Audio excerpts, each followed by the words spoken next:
ಕೊಡಲೇಬೇಕು.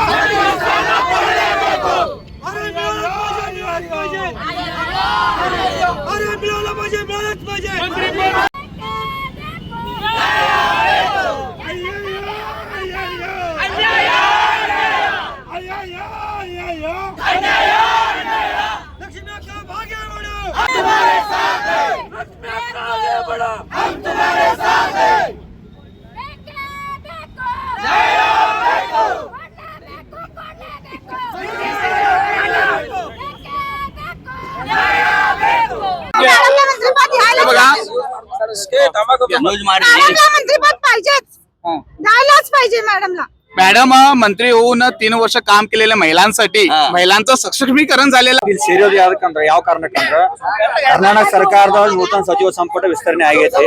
ನಾವು ಇವತ್ತು ಸಾಯಂಕಾಲದವರೆಗೂ ಒಂದು ಭರವಸೆ ಇಟ್ಕೊಂಡಿದ್ದು ನಮ್ಮ ಲಕ್ಷ್ಮೀ ಅಕ್ಕ ಹೆಬ್ಬಾಳ್ಕರ್ ಅವ್ರಿಗೆ ನಮ್ಮ ಮತ್ತೆ ಮಂತ್ರಿ ಸ್ಥಾನ ಸಿಗತ್ತದ ಅಂತ ಹೇಳ್ತಾರೆ. ಬಟ್ ಯಾವುದೋ ಒಂದು ಷಡ್ಯಂತ್ರದಿಂದ ನಮಗ ನಮ್ಮ ಅಕ್ಕ ಅವ್ರಿಗೆ ಮಂತ್ರಿ ಸ್ಥಾನ ಸಿಕ್ಕಿಲ್ಲ. ಇದಕ್ಕ ಪೂರ್ತಿ ನಮಗ್ ವಿರೋಧ ಐತಿ. ಕರ್ನಾಟಕ ಸರ್ಕಾರ ಹೈಕಮಾಂಡ್ ಫಸ್ಟ್ ಯೋಚನೆ ಮಾಡ್ರಿ, ಕರ್ನಾಟಕ ರಾಜ್ಯದಾಗ ಯಾರ ಮಹಿಳಾ ಲೀಡರ್ ಅದಾರ ಅಂತಂದ್ರ ಪ್ರಥಮ ಸ್ಥಾನದಾಗ ಯಾರದಾರು ಲಕ್ಷ್ಮೀ ಅಕ್ಕ ಹೆಬ್ಬಾಳ್ಕರ್ ಅವ್ರು ಅದಾರ. ಅವ್ರಿಗೆ ನೀವು ಮನ್ನಣೆ ಕೊಡ್ಲೇಬೇಕು. ಯುವಕರಿಗೆ ಆಯ್ತು, ಆಮೇಲೆ ಮಹಿಳೆಯರಿಗೆ ಆಯ್ತು, ಮಹಿಳಾ ಸಬಲೀಕರಣ ಆಯ್ತು, ಎಲ್ಲಾ ದುಡ್ದಾರ ಮೇಡಮ್. ರಾಜ್ಯಾದ್ಯಂತ ಸಂಘಟನೆ ಐತಿ. ದಯಮಾಡಿ ಅವ್ರಿಗೆ ಸೇವೆಗೆ ನೀವು ಮನ್ನಣೆ ಕೊಟ್ಟಾರ ಮಂತ್ರಿ ಸ್ಥಾನ ಕೊಡಕಬೇಕು. ಯಾಕೆ ರಾಹುಲ್ ಗಾಂಧಿ ಅವರು ಒಂದ್ ಮಾತು ಹೇಳಿದಾರೆ, ನಾವು ಮಹಿಳೆಯರಿಗೆ ಆದ್ಯತೆ ಕೊಡ್ತೇವು ಅಂತ. ಈ ಸಚಿವ ಸಂಪುಟದಾಗ ಈಗ ಏನ್ ರಚನೆ ಆಗಿರ್ಲ ಒಬ್ಬರಿಗೆ ಕೂಡ ಮಂತ್ರಿ ಸ್ಥಾನ ಸಿಕ್ಕಿಲ್ಲ, ಮಹಿಳೆಯರಿಗೆ ಒಬ್ರಿಗೂ ಮಂತ್ರಿ ಸ್ಥಾನ ಸಿಕ್ಕಿಲ್ಲ.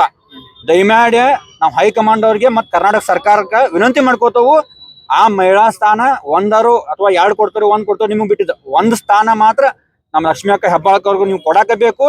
ಮಂತ್ರಿ ಸ್ಥಾನ ಮಂತ್ರಿಯಾಗಿ ನಾವು ನೋಡಕಬೇಕು. ಇನ್ನೇ 2 ವರ್ಷ ಅವ್ರು ಮಾಡ್ಬೇಕ.